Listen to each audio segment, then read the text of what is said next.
Sore muscles after a workout are most likely to be due to something called delayed onset muscle soreness, or DOMS for short. And in particular, pain should be worse with trying to stretch out the muscle, so you can be left with bent arms after doing a biceps workout or bent knees after doing a calves workout. But you can rest assured that this is part of the normal muscle building process and a normal response to exercise. We know anatomically that a muscle is made up of many small fibers, and exercise can cause micro tears within these fibers. Physiologically, the body's response to this is to create a small amount of inflammation to help prepare that muscle, resulting in a stronger and longer muscle fiber. It's thought that this inflammation is what can cause muscle soreness. Now, DOMS is most commonly seen in people who do weight training, and in particular eccentric training, because we know that this creates a larger amount of tears in the muscle. But any exercise which is a new stimulus, which is higher intensity than you're used to, or just a different type of workout can also cause this DOMS soreness.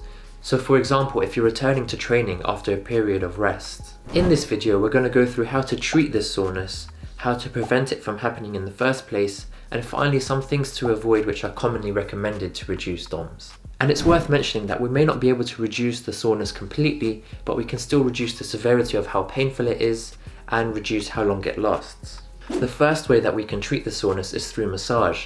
Now, studies show that around 2 hours after exercise, if you massage the muscle for around 20 minutes, this can reduce the soreness by up to 30%. And this is a simple method that you can do at home after returning from the gym that doesn't require any equipment. Now, certain muscle groups are going to be harder to massage yourself than others, for example the back muscles.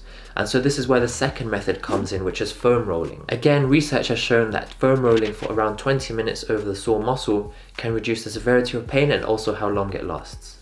These studies recommend that for the best results, you should foam roll immediately after the exercise, then also 24 and 48 hours later as well. And if you're wondering which foam roller to buy, I'll leave 2 links in the description below, one for a more affordable option and the other costs a little more but is better quality. The third method is something we call active recovery.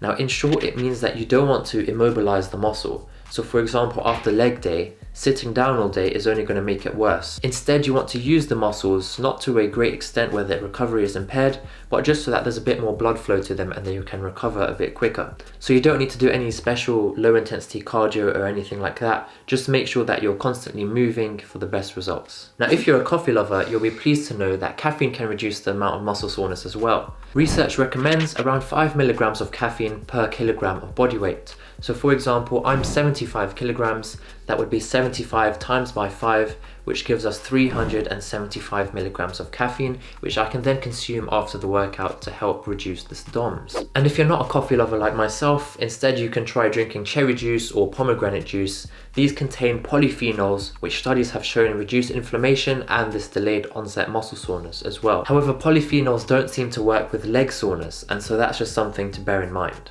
And the final tip involves general recovery. So getting enough sleep every night, around 7 to 9 hours minimum, and also getting enough protein in from your diet. Good recovery is going to help shorten the amount of time that your muscles are sore for.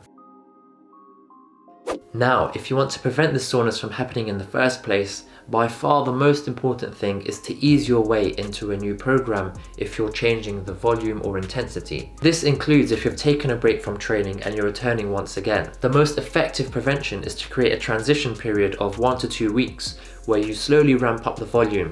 So for example, starting with 50% of what you intend to do, then going to 75% before going into the full program. And it should be noted for those that don't regularly train their muscles, that over time you get used to the exercise, your body gets better at recovering, and so you should feel less soreness over time. That is until you change your training or use a different intensity or volume. In addition, research has shown that you can consume the supplement called taurine for 2 to 3 weeks before the exercise, as this will build up in the body and help reduce that inflammation and soreness. Now, here's 3 things that you should avoid doing to try and reduce soreness, which are commonly recommended in articles and other videos online. The first thing to avoid is cold water immersion or ice baths and things like that. A few papers showed that it didn't reduce soreness, and the ones that did showed a minor improvement after around 15 minutes in an ice bath. For most people, this just wouldn't be worth it.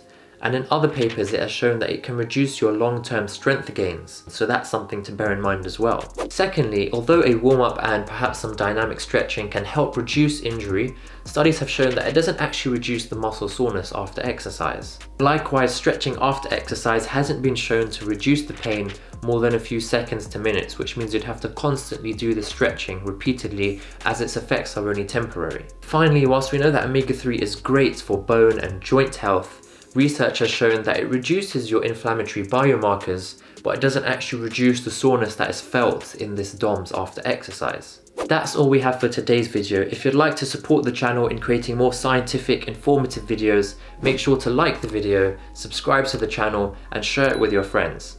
With that being said, work hard but work smart, and I'll see you in the next video.